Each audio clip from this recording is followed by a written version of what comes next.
Bonsoir les Itata, heureux de vous retrouver pour une nouvelle émission. Comme nous sommes en janvier, je vous souhaite de nouveau une très belle année 2023, en priorité la santé pour vous et tous ceux qui vous sont chers. Aujourd'hui, j'accueille un homme qui, depuis de nombreuses années, s'est mis au service des autres.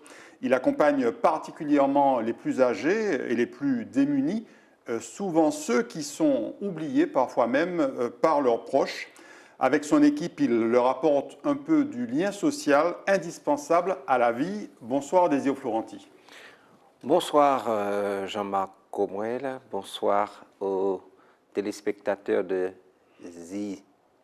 Zitata. Voilà. de Zitata. Et puis, je voudrais profiter pour souhaiter tous mes vœux.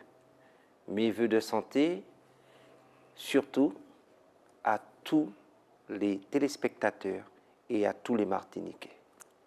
Très heureux donc de t'accueillir sur Zitata. On ne te voit pas très souvent sur les médias. Je le disais, depuis de nombreuses années, tu te consacres aux autres, surtout ceux qui sont dans le besoin.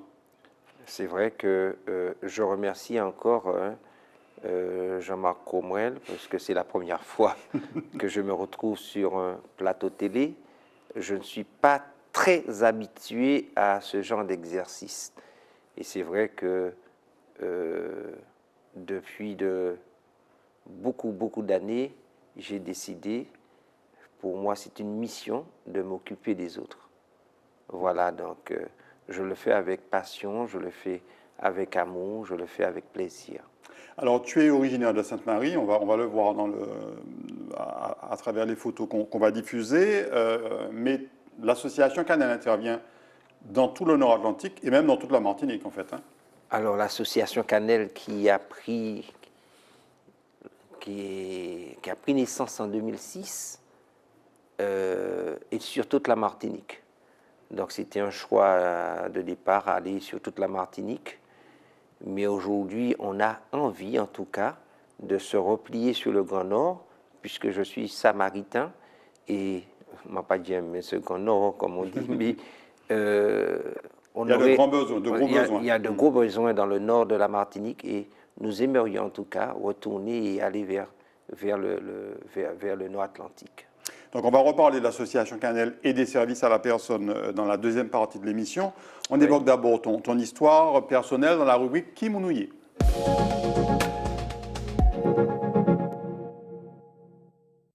Florenti, qui est l'homme? Décris-nous un petit peu, allez, tes qualités, tes défauts. Pas beaucoup parler de ou moi. Ta personnalité en Désir Florenti, samaritain d'abord, martiniquais, âgé d'une 60aine d'années aujourd'hui, et puis a décidé et a voulu en tout cas rester en Martinique et réussir sa vie en Martinique. Puisque j'aurais pu faire comme tout le monde, partir vers l'Hexagone. Comme beaucoup, oui, pas tout le monde forcément, mais comme beaucoup. Comme beaucoup. Mais j'ai préféré faire ce choix-là, rester en Martinique et m'occuper des autres. Alors, on va commencer par une première photo. On va retrouver le jeune Désir Florenti. Ça caramène à nous. Il y a un délanné d'ailleurs. C'est vrai qu'en regardant cette photo, on est en 1970. À peine 9 ans, et pourquoi je l'ai choisi? Parce que là, on voit la 404. Oui, la 404 bâchée au fond, effectivement. On voit la 404, là j'étais parti. Pas bâchée, mais break, pardon, 404 break. 404 break, on disait 404 familial. Familial, exactement. Et là, je suis allé, ma mère faisait du travail dans ce temps-là, et je suis allé la déposer à Brindamour avec mon frère. Donc on est sur la route de Brindamour. Donc, Brindamour à Trinité. Brindamour à Trinité. Donc, ma mère était, on dit maintenant, elle était servante. Voilà, dans le temps, c'était ça, donc je préfère le mot. Ça résonne beaucoup plus. Et elle avait déjà fini dans une première société. Et ensuite, il fallait recommencer la deuxième société tout de suite. Donc, là elle était chez des particuliers. Et ce jour-là, tu l'accompagnais souvent quand elle travaillait? Non, je l'ai fait. Peut-être le mercredi, à l'époque c'était le mercredi ou le jeudi qu'il n'y avait pas classe. C'était le jeudi. Mais là, comme il y avait mon frère en vacances et qu'il avait la voiture, donc je profitais comme on dit en créole, pour un petit douce l'auto. Mais voilà, donc c'est ça. Tu avais combien de frères et sœurs éventuellement combien? Alors nous sommes 6. Trois frères, j'ai 3 frères, 4 garçons et 2 filles. Voilà, donc. Enfance comment heureuse, agréable? Oui, je ne pourrais pas dire non, oui. J'ai une enfance agréable. Bon, en un clin d'œil, bon, on était 6, on est parti avec maman et on a pu réussir notre vie. Et en ce temps-là, c'était des foyers, comment on dit, matriarcales. Donc, elle a pu réussir et elle a fait de nous ce que nous sommes aujourd'hui et nous sommes fiers. Tu es dans quel rang Je suis le au niveau de la dernier. fratrie? Le dernier de la fratrie. Je suis le dernier de la fratrie. Mhm. Et voilà, donc, moi, je trouvais ça agréable. On n'avait pas toujours le confort, mais c'était super intéressant ce qu'on vivait dans le temps. Donc, ça ne veut pas dire qu'aujourd'hui, il n'y a pas... Mais quand je me projette, quand je retourne en arrière, c'était fabuleux, c'était bien. Alors, on va voir un des lieux où tu as grandi, Ouais. que les Martiniquais connaissent parce qu'ils y vont souvent, parce que c'est quelque chose d'assez extraordinaire. C'est ce tombolo à Sainte-Marie. Quand j'entends le mot tombolo, je ne me reconnais pas dans... Pour tous ceux qui ont grandi là, on dit bord de la mer, au bord de la mer, on appelait ça chez nous bocce. Bocce. Bocce, bolilette. Que des souvenirs, hein. On y était tous les jours et puis bon, j'y vais encore presque tout le temps, même comme on dit chez nous, quand la digue fermée, on y va parce qu'on connaît la passe. Oui. Mais j'ai grandi là depuis les années 68. On allait tout le temps, on faisait le tour de l'îlet. C'était formidable. Donc je crois qu'il y a encore beaucoup à faire. J'espère que les politiques et ceux qui sont responsables de l'économie martiniquaise vont m'entendre. Il y a encore beaucoup à faire, beaucoup à développer sur ce tombolo. Pour valoriser, Pour en fait, valoriser le site. ce site. Je crois qu'il y a beaucoup à faire, alors j'espère qu'on va m'entendre et qu'il y aura des projets vers ce site-là. C'est un site effectivement assez particulier puisque quand la mer se retire, on a ce chemin en fait de sable Oui. qui permet de rejoindre l'îlet. Alors pour vous, Samaritains, c'était quelque chose de naturel puisque tous les jours, il y a la marée qui monte ou qui descend. Oui. Mais c'est vrai que c'est devenu en fait quelque part une attraction depuis de nombreuses années pour des Martiniquais et puis pour des touristes aussi. Ouais, c'est vrai que c'est devenu une attraction.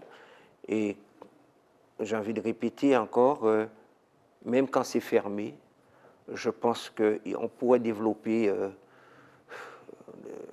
des activités pour faire le tour avec des pêcheurs, puisqu'il y en a encore quelques-uns sur Sainte-Marie, et faire le tour de l'île avec les canaux, les bateaux, et quand c'est ouvert, faire des visites.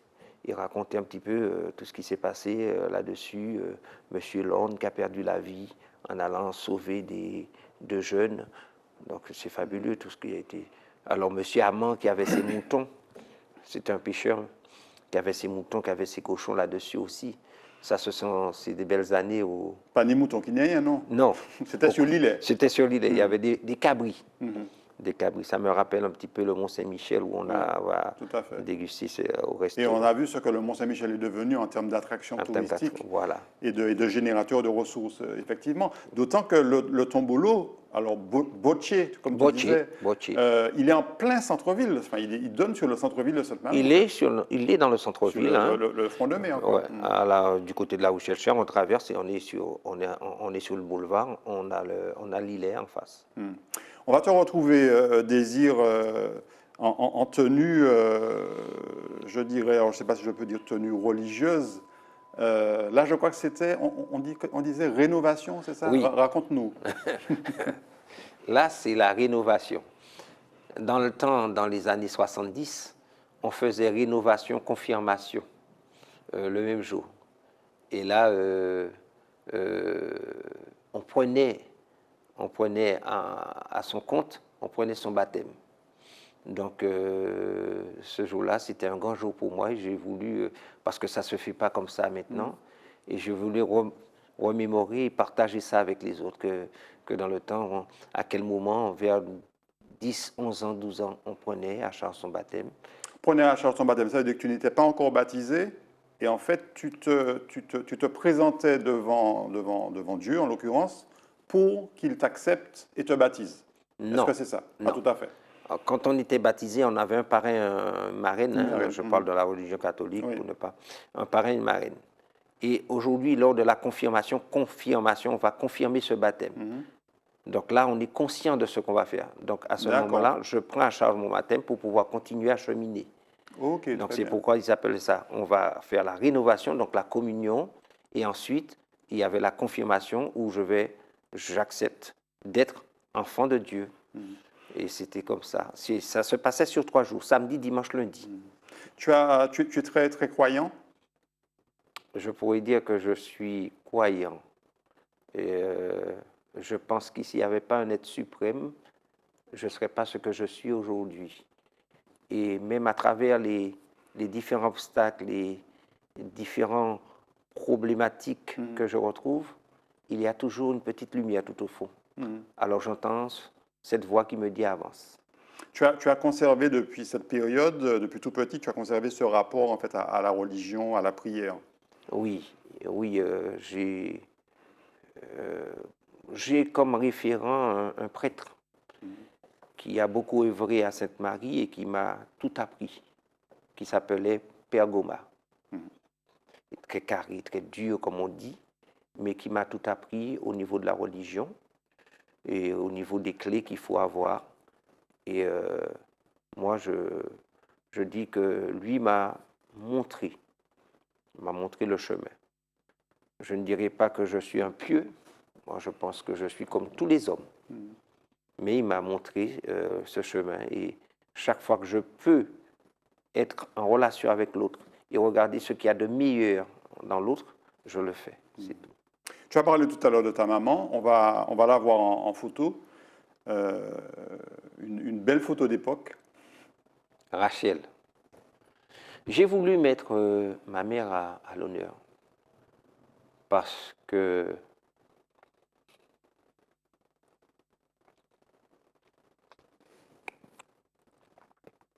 C'est toujours très émouvant, effectivement, de parler de sa maman.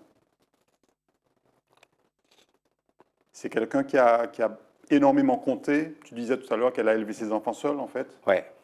Donc 6 enfants. Et j'ai voulu parce que je pense que si je suis au service à domicile aujourd'hui, elle a contribué parce que je me suis occupé d'elle.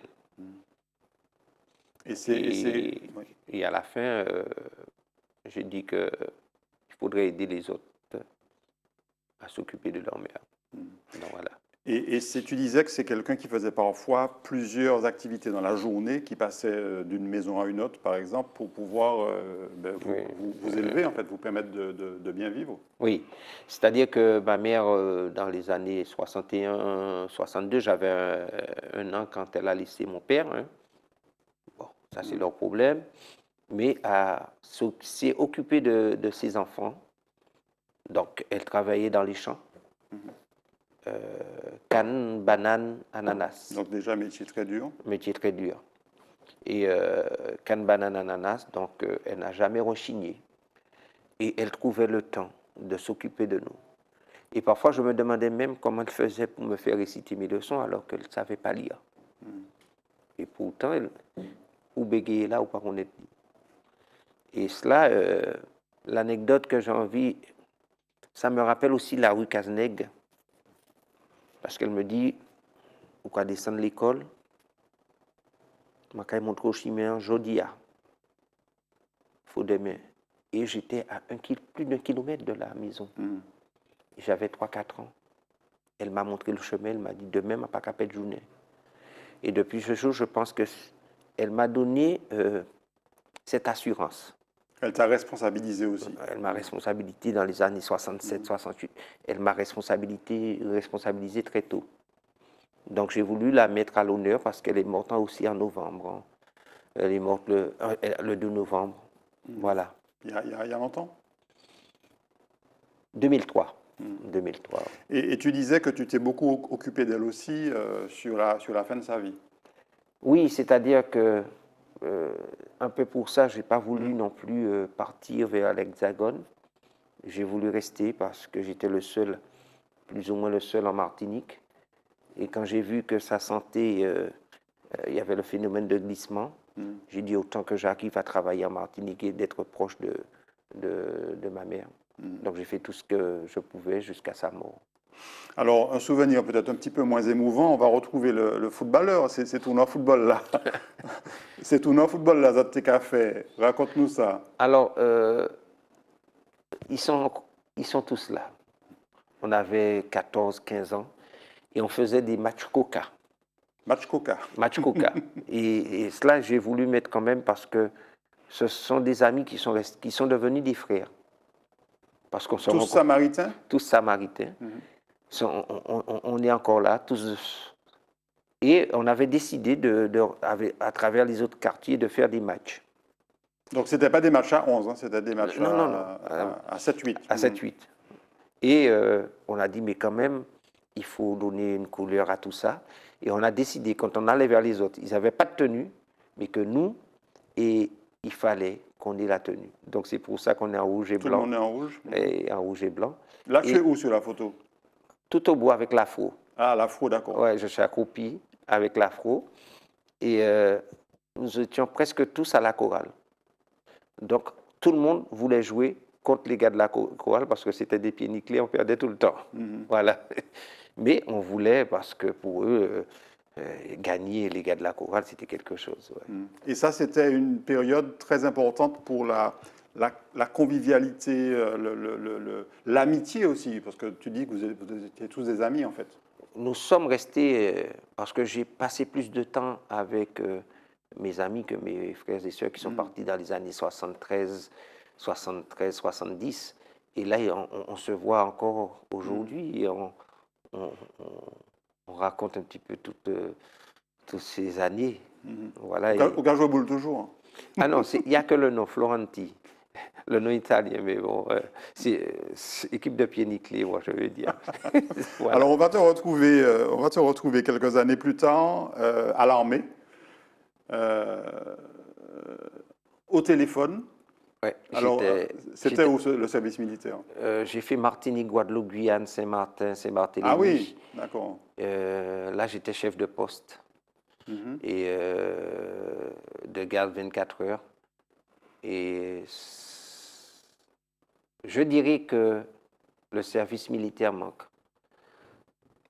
Pour toi, ça a été très important pour la constitution de ta personnalité, pour t'apprendre à mûrir un peu? M'apprendre à mûrir, mais avoir de la rigueur. La rigueur, la discipline, c'était là. Donc, pendant ce service, je suis sorti caporal-chef. Je gagnais déjà bien ma vie en ce temps-là. 6 000 francs dans les années 80. Aujourd'hui, ça fait à peu près 1 200 €. Oui. Ouais, donc, je gagnais déjà bien ma vie. Et puis après, bon, je n'ai pas voulu parce qu'on m'avait proposé, j'étais topographe, et on m'a proposé de partir en métropole. Mais... Pour continuer une carrière militaire? Oui, mais il n'était pas question que je me sépare de ma mère. Et puis, on va te retrouver toujours à l'armée, mais dans un uniforme un petit peu différent qui rappelle un peu celui des gendarmes. D'ailleurs, les gendarmes sont des militaires. Oui. Alors, c'est la tenue 33. Quand on devait aller voir un haut gradé, il fallait qu'on ait cette tenue. On appelle ça la tenue 33. Donc, soit on était malade, il fallait se présenter avec cette tenue face au médecin, ou soit on est présenté au colonel ou au capitaine, il fallait cette tenue, la tenue 33. Et là, tu étais où à ce moment-là? On parle du lieu? Du lieu, oui. Alors, je suis à Dezé, là. À Dezé. J'étais basé à Dezé et j'avais des missions dans toute la Caraïbe. Donc, ça a vraiment été à la fois pour toi formateur, même formateur au niveau de l'activité professionnelle future, en termes de rigueur, en termes Et puis, ça a été aussi formateur au niveau personnel. Au niveau personnel, et oui, pour avoir cette rigueur Et puis, ça m'a fait découvrir d'autres choses. Être topographe à l'armée, je n'étais pas voué à cela. Je me suis retrouvé sorti d'une branche paramédicale et topographe. Et c'était bien de faire des calculs, de faire dans le temps, c'était sur les cartes, aller avec des échelles pour chercher où l'ennemi était. Donc, c'était bien. Mais on a bien compris que, contrairement à certains, tu as conservé de très bons souvenirs de l'armée. Oui, oui, oui, oui. Moi, je trouve que on aurait dû continuer même faire un service civique de 3-4 mois parce que c'est très formateur et que là, peut-être que le jeune en lui-même aurait pu réfléchir, avoir une orientation qui lui permettrait de s'en sortir avec la quantité de jeunes qui sont au chômage aujourd'hui. Alors, on a terminé avec ton itinéraire, on va dire, professionnel, familial. On va parler maintenant de ton parcours professionnel, et c'est la rubrique Matinique.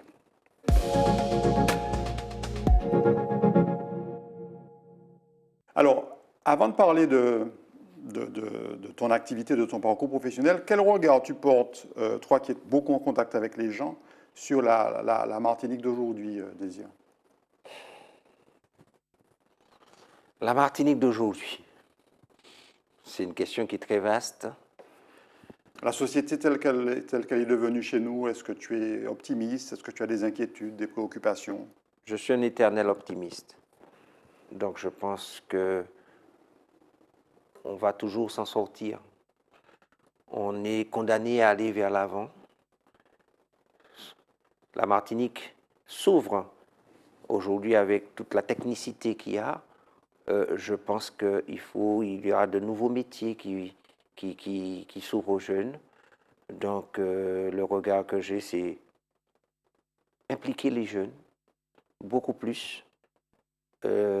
Faire en sorte aussi qu'il y a beaucoup de jeunes qui sont de l'autre côté, les motiver pour qu'ils puissent revenir, parce que c'est de la matière grise qui est de l'autre côté, qui est utilisée de l'autre côté et qui pourrait un peu être bénéfique pour la Martinique. Donc je crois que cette société martiniquaise aujourd'hui est en pleine mutation et qu'il faudrait quand même que nos politiques soient à l'écoute. Tous les personnes qui s'occupent de tout ce qui est économie et sociale devraient se mettre un petit peu à l'écoute des jeunes. Parce qu'on dit bien souvent que les jeunes, c'est l'avenir. Alors, on va voir une première photo. Alors, on s'excuse auprès des téléspectateurs. Elle est bien floue, mais on a voulu quand même la diffuser, Désir, parce que c'est important. Là, tu étais, je crois, à l'ambassade de France, à New York. Je suis à l'ambassade de France à New York. Donc, c'est toi qu'on voit au premier plan. En là, premier plan, il y a Fred et il y a une autre dame que je ne vais pas écorcher son prénom parce que j'oublie. Nous sommes à l'ambassade de France à New York parce que nous sommes venus représenter des produits martiniquais. Nous étions les premiers ambassadeurs, pour ainsi dire. On a tenté cette aventure pour pouvoir faire entrer beaucoup de produits martiniquais sur le marché de New York. Il y a des eaux, quelques eaux qui sont en Martinique. Grâce à cette pré-étude de marché qu'on a fait, qui sont rentrés sur ce marché, il y a aussi des rhums, des jus. Et je crois qu'avec tout ce qu'on a ramené comme information, ils ont pu par la suite rentrer sur ce marché de New York. À l'époque, tu étais à ton compte, tu travaillais pour une société? Je travaillais pour des sociétés. D'ailleurs, je vais profiter de l'antenne pour remercier quelqu'un qui est décédé, qui s'appelait Tialbé, que j'ai connu sur RCI, qui m'a donné des outils parce que grâce à lui, j'ai pu entrer dans tout ce qui était commerce. Albert, on appelle Albert Issiré. Albert Issiré. Il était dans le temps avant d'être à RFO, il était sur RCI et qui m'a permis d'évoluer dans ce secteur. Et pourquoi New York à ce moment-là? Pourquoi? Parce que c'était le rêve américain un peu? Oui, c'est-à-dire que nous les jeunes loups, entre guillemets, on était à la conquête de New York. Tout le monde voulait aller dans ce sens. Et c'était un challenge avec l'AFPA. C'est un challenge.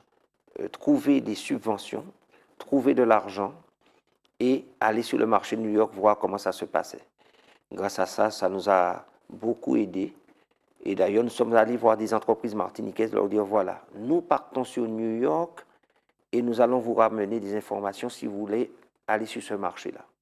Et ils ont joué le jeu. Beaucoup d'entreprises ont joué le jeu et ça nous a permis d'aller sur New York. Dans le temps, il y a eu conseil général, conseil régional qui nous a donné des subventions. Et nous sommes partis sur New York et on n'a pas regretté, ils n'ont pas regretté non plus d'avoir joué le jeu avec nous. Tu as eu quelles activités professionnelles au début? Là, c'est une de tes premières activités professionnelles? Là, c'était pendant la formation AFPA, où on était délégué commercial. D'accord. Donc, une formation de délégué commercial. Moi, j'ai touché un petit peu à tout. Et à la fin, j'étais commercial. J'ai appris tout ce qui était psychologie de la vente et tout ce qui est technique marketing, merchandising, management. Et ensuite, je me suis, pour ainsi dire, dire pourquoi pas me lancer à mon compte. Et j'ai commencé à monter des entreprises. La première, c'est Euroline Distribution. C'était une Earl que j'ai montée. C'était pour distribuer quoi à l'époque? Alors, je faisais tout ce qui était dessous féminin, ça marchait. Des bijoux. Et à côté de cela, j'ai monté un pressing qui s'appelait Star Pressing. Ça a fonctionné. Ça m'a permis de gagner ma vie. Et après, j'ai continué avec d'autres entreprises que j'ai montées, et puis voilà. Et puis, il y a eu donc, on va voir deux logos. Il y a eu l'association Canel, avec ce logo Calisapo dessus, qui est très important parce qu'il certifie la qualité des prestations proposées par Canel. Et Canel, en fait, ce sont des services à la personne, donc des services à domicile pour notamment accompagner des personnes, souvent, je le disais, très âgées ou démunies, en tout cas qui ont besoin d'un accompagnement à domicile. C'est vrai que Borloo, qui avait Jean-Louis Borloo, oui, qui avait initié. Mhm. Et Canel est venu comme ça, parce que en 2004-2005, je ne savais plus vers quoi m'orienter. Donc le service à domicile, j'ai déjà ma mère, j'ai dit pourquoi pas monter une structure. C'est compliqué à faire, on se tâte, mais quand on a la foi, on arrive. Et je monte Canel avec très peu d'argent. Avec 180 € en poche, je monte une structure qui s'appelle Canel. Je ne savais pas comment ça allait démarrer. Et le premier client est encore là, qui s'appelle Madame Six, que je fais un petit coucou, et qui nous ont fait confiance. À partir de là, il fallait savoir si on était vraiment en phase avec nous-mêmes. Donc on a voulu. Donc j'ai participé à une formation qui m'a permis d'avoir un label Proxinor dans le temps. Et après ce label Proxinor, j'ai eu la diète qui m'a, Madame Tournois. La diète Oui, Madame Tournois dans le temps. C'est à peu près la direction du travail. C'était la direction du travail. Voilà. Madame Tournois, que je remercie, elle m'a dit, va vers la certification. Et c'est comme ça que je suis arrivé avec un organisme qui s'appelle Bureau Veritas, qui donnait cette certification Calisa. Et vraiment, on n'a pas regretté parce qu'on a pu avoir des outils et pouvoir continuer jusqu'à aujourd'hui, il y a 16 ans de cela. Et qu'on a monté une structure avec 180 €. Et aujourd'hui, il y a une quarantaine de salariés. Alors justement, Désir, on va avoir une petite vidéo avec un conseiller municipal de Sainte-Marie dans laquelle tu interviens. Et on va voir d'ailleurs qu'il y a beaucoup de femmes dans tes collaborateurs. Comme nous avons eu la présence de M. Neovic. M. Neovic qui est à la municipalité. Donc je pense que M. Neovic fera remonter un peu nos déléances, nos souffrances et aussi montrer le bénévolat que vous avez réalisé aujourd'hui avec la complicité de Mme Gerny. En tout cas, merci la municipalité puisque M. Neovic est avec nous.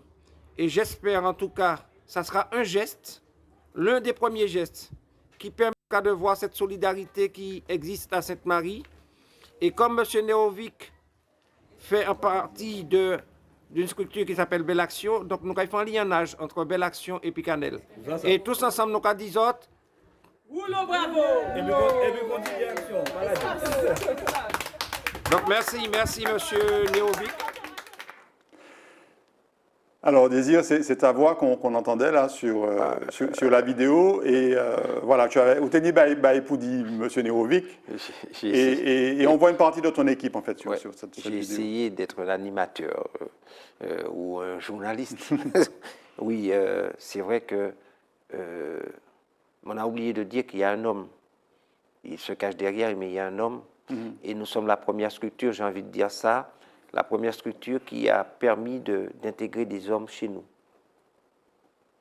Parce que ce n'est pas évident que nos aînés acceptent qu'il y ait des hommes dans la structure. Alors, l'argument que j'ai donné, si vous êtes infirmier homme, vous êtes aide-ménageur homme.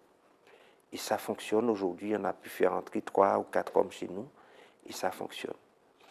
Donc, cette vidéo aussi, c'était, je voulais quand même mettre à l'honneur ces femmes et ces hommes qui, tous les jours, vont au travail.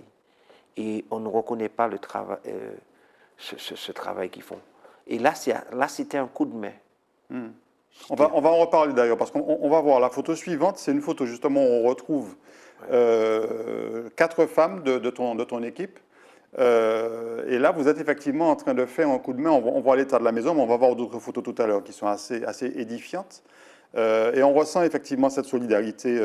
Alors, ce sont des femmes en l'occurrence, mais on va voir tout à l'heure sur une autre vidéo qui a aussi des hommes. D'accord. Et ça, c'est important, cette unité qu'il peut y avoir dans l'équipe. Oui, c'est un travail de longue haleine pour qu'il y ait cette solidarité. Et ces femmes et ces hommes m'ont dit, Monsieur Florenti, on a un bénéficiaire, mais on ne pourra pas commencer à travailler si il faudrait faire un gros ménage. Et comme on a un groupe de travail, elles ont commencé à répondre, nous caille bail lovla. Il a très peu de moyens, ce monsieur. Et d'ailleurs, j'ai interpellé la municipalité là-dessus. Il a très peu de moyens. On va voir d'ailleurs une autre photo pendant que tu parles. On va voir une autre photo. Toi-même, tu es en train de faire un peu l'inventaire du travail qu'il y aura à faire. Et on voit vraiment l'état de la maison, en fait. C'est incroyable. Donc, tout le monde a mis la main à la pâte. Et on lui a donné un lieu de vie correct. Que vous avez totalement réaménagé, nettoyé. Sur la photo suivante, on va voir d'ailleurs l'état de la salle de bain. C'est vraiment la salle de bain et les toilettes, c'est vraiment impressionnant. Et c'est une personne âgée, handicapée? Non, pas du tout. Non, c'est ma génération. Donc ce jour-là, j'ai pleuré parce qu'on était en classe ensemble et voir cette descente, c'est difficile de faire ce boulot-là. On regarde une vidéo d'ailleurs qui complète un peu ces photos-là qu'on a déjà montrées et puis on en reparle juste après. Oui.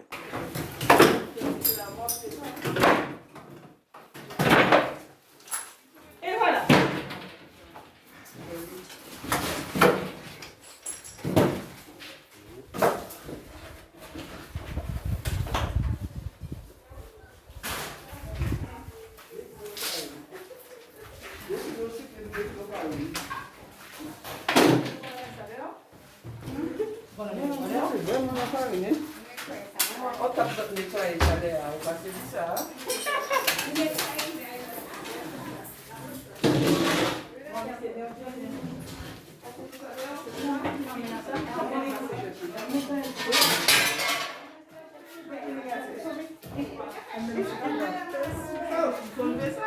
Oui, il faut enlever.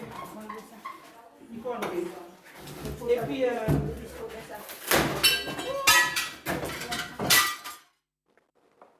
Alors, c'est une vidéo que tu as tournée toi-même et on se rend compte effectivement de l'ampleur de la tâche. Alors, on n'a malheureusement pas la photo de l'après, on aurait pu avoir pour montrer tout ce qui a été fait, mais enfin, on comprend que le travail là, t'es chaud, quoi. Il y avait énormément de choses à faire, à la fois à l'intérieur et à l'extérieur et dans toutes les pièces de la maison. En fait. Dans toutes les pièces, il y a une équipe de 12. Une équipe de 12. Et j'ai voulu les mettre à l'honneur et je continuerai à mettre toute l'équipe de Canel à l'honneur. Parce que ce sont des personnes formidables qui se lèvent chaque matin et qui n'ont pas peur de dire, bon, Monsieur Florenti, on va faire comme ça. On ne nous pas décourager. Donc, toutes ces bonnes femmes et ces hommes me poussent chaque jour. Alors, même si je suis fatigué, même si je me sens à bout, parce que la charge est lourde, hein, c'est une machine, je sens ces personnes qui me poussent. Et sans oublier qu'il y a une présidente qui est sur les photos et qui manage toute cette petite équipe. Je voulais quand même profiter de l'antenne, Madame Raymond, et que je salue pour le travail qu'elle fait tous les jours. Sans elle, je ne pense pas que j'aurais pu continuer parce qu'elle est au four et au moulin, de temps en temps à l'administration, de temps en temps avec l'équipe. Donc, je salue un peu toutes ces personnes. Et donc aujourd'hui, ce bénéficiaire, ben, il vit dans un lieu qui est beaucoup plus propre, avec une meilleure hygiène, et il vit certainement beaucoup mieux. Beaucoup mieux. Donc, il y a une intervenante qui vient, et on a mis en place le portage de repas. Mais je pense que nous sommes en train quand même de monter un dossier pour qu'il soit placé. Il ne peut pas rester à domicile seul. Donc il y a justement ces bénéficiaires qui sont ceux pour qui l'association Canel travaille. On va te voir en photo avec une charmante dame qui fait partie des bénéficiaires, donc des personnes chez qui l'association Canel intervient. Oui. Et parfois, de temps en temps, ces bénéficiaires demandent à ce qu'on vienne. Moi, les fais une photo et puis, mais parfois, on n'a pas toujours le temps.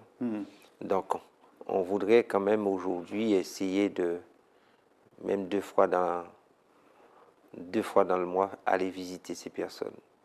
Parce que ce sont parfois des bibliothèques qui s'en vont. Et leur donner un petit peu de notre temps, c'est agréable. Tu leur donnes, enfin vous leur donnez à Canel un petit peu de votre temps, mais aussi un petit peu de baume au cœur, hein, puisqu'on va voir qu'il arrive aussi que même que Désir Florenti danse avec des bénéficiaires. Là, c'était, je crois, la fête des colombes. Oui, on avait fait la fête des colombes.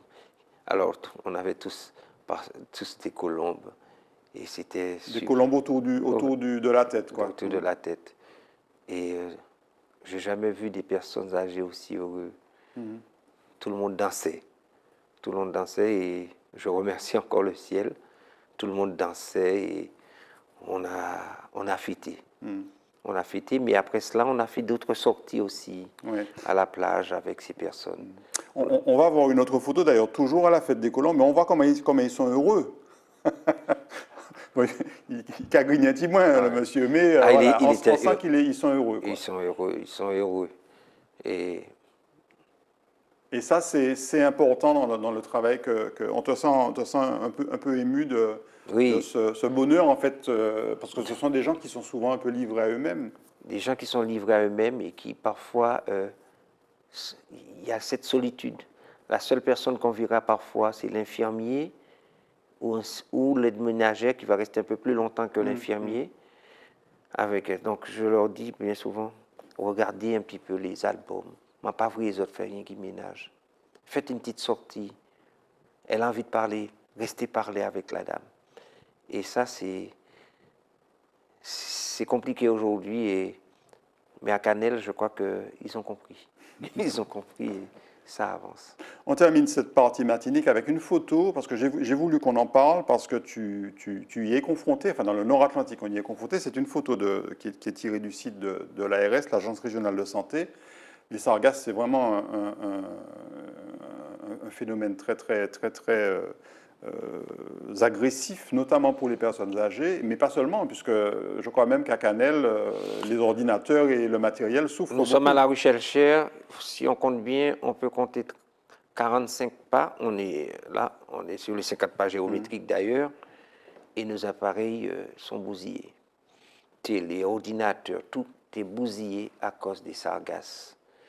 Donc, il y a aussi toute cette odeur et ça dégage des odeurs. nauséabonde et Nauséa. particulièrement dérangeante que respirent beaucoup de personnes âgées qui sont souvent comme ça, qui habitent souvent le littoral. Voilà.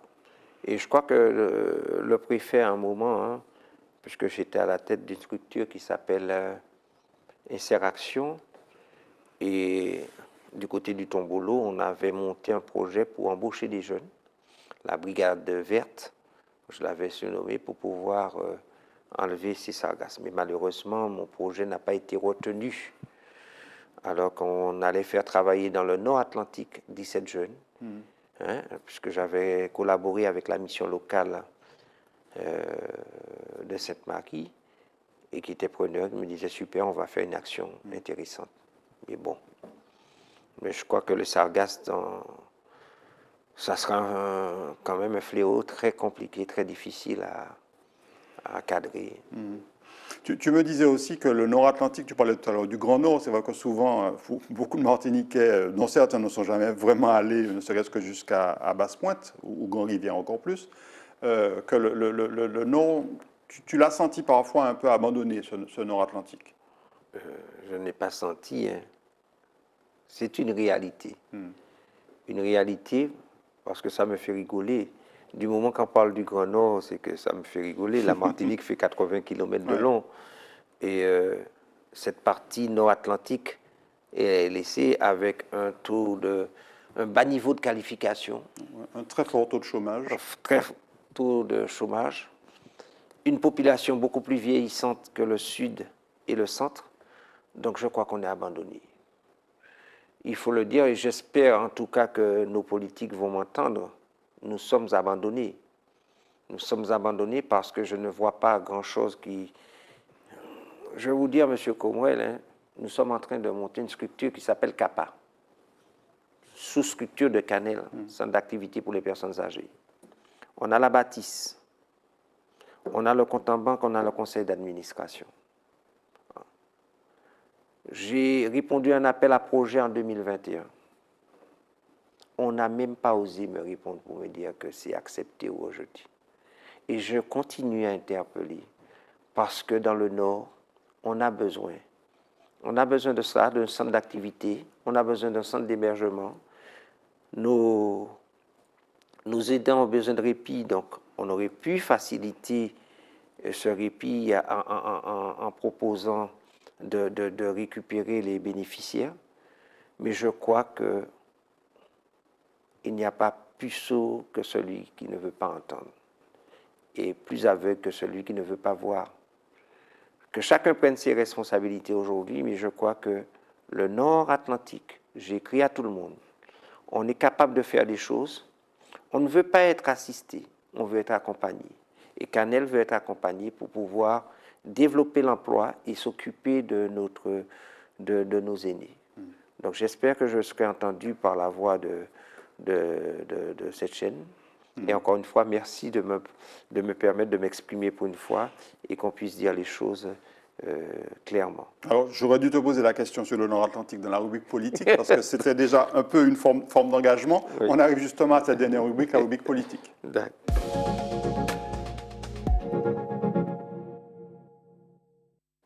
Bon, on a bien compris hein, le message. Effectivement, je pense que les élus, qu'ils soient du Nord-Atlantique ou de l'ensemble du territoire martiniquais, ont compris qu'il y a urgence dans le Nord-Atlantique. Là, on va parler un peu à la fois de tes passions et puis de tes engagements. On en a déjà vu une grande partie.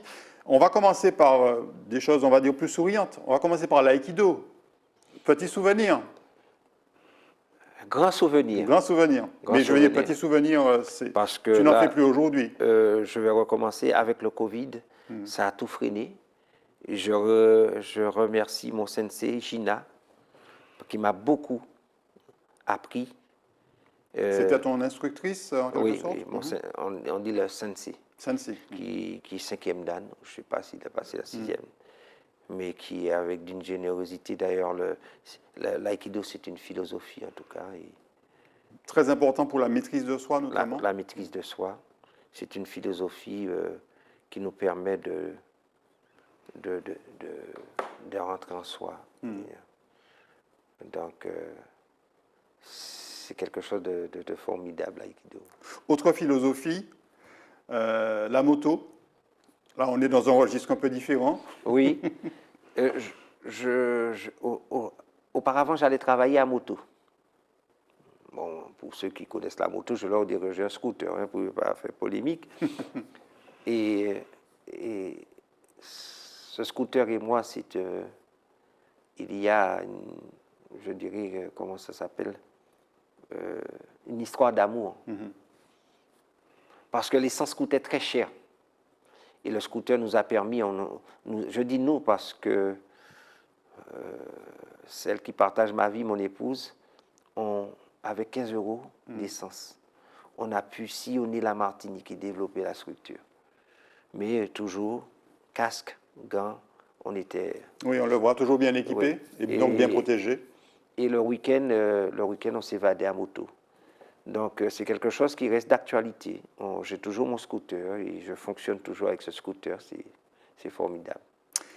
On va voir une vidéo maintenant où là, on va parler plus, je dirais, d'épanouissement culturel, d'imprégnation culturelle dans la Martinique telle qu'elle est aujourd'hui. On regarde cette vidéo et puis on en reparle.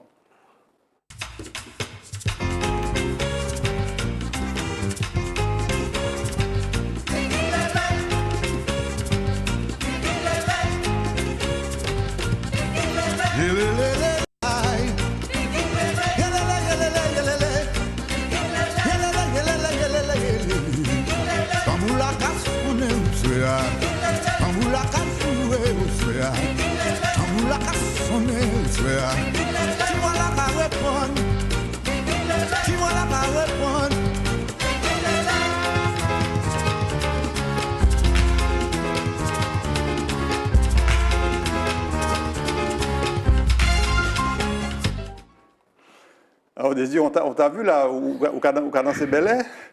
Alors ça, c'est une sortie culturelle, quoi. C'est l'initiation au Bel-Air. L'initiation au Bel-Air. Mais avant d'expliquer, je voulais remercier parce que moi, j'aime, en tout cas à Canel, nous aimons mettre en avant des jeunes. Aujourd'hui, nous avons des jeunes diplômés chez nous. Il y a Kevin qui passe une licence qui est chez nous. Et nous avons aussi Caroline Miredin qui fait tout ce qui est innovation, qui passe son Master 2 chez nous et qui a fait ce montage. Donc, je voulais lui faire un petit coucou et lui dire merci pour ce montage. Avec une très belle musique. Alors, je Avec me une souviens très belle musique, pas, on ne se lui- souvient pas du titre tous les deux, mais vraiment, Ouais. une musique Donc, c'est vraiment elle qui nous a vocale, fait quoi. ce montage-là que je trouve super et je lui souhaite encore bonne chance et puis je lui dis que les portes sont ouvertes si elle veut rester travailler chez nous. Voilà. Et c'est l'initiation au Bel-Air. Donc, il y a le groupe Belle Action qui est venu nous faire une initiation. Et là, il y a Canel. Il y a un autre groupe qui s'appelle l'AMSAP. Et on a voulu que toutes on va dire en créole, C'est l'ensemble du personnel, en fait, hein, des structures. des structures différentes. Et on voulait rassembler tout le monde pour que ça puisse, pour que la mayonnaise puisse... Qu'ils apprennent à se connaître aussi. Oui, parce qu'on est 12 et petit à petit, il y a 14 structures. Et petit à petit, on voudrait que toutes ces personnes soient ensemble pour faire bloc et pour faire comprendre par la suite ce que nous attendons. On va terminer avec deux photos très importantes parce que tu parlais justement de fédérer. Voilà. Il y a aussi il y a un groupement, le GESAD, qu'on voit là, on vous voit là en Assemblée Générale. Oui. Le GESAD, c'est un regroupement en fait, des structures de service à la personne en quelque sorte. Voilà, donc il y a une des structures qui est avec moi pour l'initiation. Oui, l'AMSAT, Voilà. pardon. Groupement solidaire des services d'aide à domicile. Donc, plusieurs structures, il y en a 14. Ça fait à peu près 800 salariés. 14 en Martinique. Hein. 14 structures en Martinique qui sont là, telles que la DARPA, AZEP, TM3 Services, Vivradom, etc. Bon, je ne veux pas... Alliance. Donc, toutes ces structures ont décidé de mutualiser leurs forces pour pouvoir demain montrer à nos politiques que nous représentons une force économique et qu'il faudrait prendre en compte parce qu'aujourd'hui, je pense que le service à domicile est laissée pour compte. On oublie qu'il y a, d'ailleurs, c'est pas entrer dans nos cultures pour que, on le dit, hein, aller à une association qui va au travail, alors que c'est faux. Aujourd'hui, c'est très cadré, c'est très, il y a des formations à la base pour pouvoir. C'est très réglementé. Très réglementé aussi. Aujourd'hui, on a la télégestion. Quand on arrive chez la bénéficiaire, il y a la télégestion, il y a le pointage. Il faut être formé. Ouais. Auxiliaire de vie, aide médico-psychologique, etc. Donc, on veut montrer qu'en Martinique, on peut être dans un groupement et montrer ce que nous pouvons faire et que nous faisons aussi dans cette activité et dans ce secteur et qu'il faudra travailler avec nous. Il faut qu'on... Voilà. Et la voix de ces structures, tu la portes aussi avec d'autres au niveau de la Fédération française des services à la personne. On va voir cette dernière photo. Parce que là aussi, FEDESAP, donc c'est la Fédération des services à la personne, Oui. Vous avez été jusqu'au niveau hexagonal pour pouvoir défendre en fait aussi les intérêts de la Martinique. Défendre les intérêts de la Martinique et puis aussi aller récupérer des outils dont nous aurons besoin pour continuer à travailler sur la Martinique. Donc, fédérer pour mieux se développer, et c'est cela aussi le slogan que nous avons mis en place, et qu'on ne nous prenne pas pour des djindjins, comme on dit chez nous, en mot créole, et qu'il faudrait compter avec le service à domicile dans les années à venir parce que nous sommes pourvoyeurs d'emploi. Désir, on l'a compris, tu es plus près de la retraite, on va dire, que du début de ton activité. Est-ce que tu restes malgré tout optimiste? Parce que la Martinique a absolument besoin de ces services à la personne. C'est essentiel aujourd'hui. Il y a une période où effectivement beaucoup de gens sont démunis, s'appauvrissent et puis sont parfois oubliés, y compris, je le disais au début, de leurs proches même, par leurs proches même. Nos aînés sont oubliés. Nos aînés sont délaissés pour de multiples raisons. Parfois, les enfants sont partis vers l'Hexagone. Je suis confiant, et c'est pour ça d'ailleurs qu'on a monté le groupement. Nous sommes confiants qu'il y aura un avenir meilleur pour nos aînés. Et nous allons nous battre pour que cet avenir soit meilleur. Nous avons déjà pris le bon bout, puisque 14 groupements ont dit on peut faire quelque chose. 14 groupements. 14 associations ou sociétés 14, se sont fédérées autour du Ce sont des associations et des entreprises. Donc nous allons arriver. Je pense en tout cas que nos aînés seront mieux entourés dans les années à venir, puisqu'il y a aussi cette affaire de location partagée, d'habitation partagée. Oui. Ça, c'est en vogue. Et les structures vont faire en sorte que ces aînés ne soient pas délaissés pour compte. Merci beaucoup, Désir Florenti, pour cette conclusion. On reste optimiste. Hein. La Martinique en a besoin en termes de solidarité, en termes d'unité, tout simplement. Merci en tout cas beaucoup d'avoir partagé ton parcours, tes parcours avec nous. Pour une première en télé, tu t'en es très très bien sorti. Merci beaucoup. Et merci en tout cas de m'avoir reçu. C'est la première fois que je suis reçu sur un plateau de télé. Bon, alors j'espère qu'on ne m'en voudra pas parce que je suis guindé, je suis blip de blip. En tout cas, merci. Merci beaucoup à vous également de nous avoir suivis. On se retrouve très prochainement sur les antennes de Zitata pour une prochaine émission. À très bientôt. Bonne soirée ou bonne journée.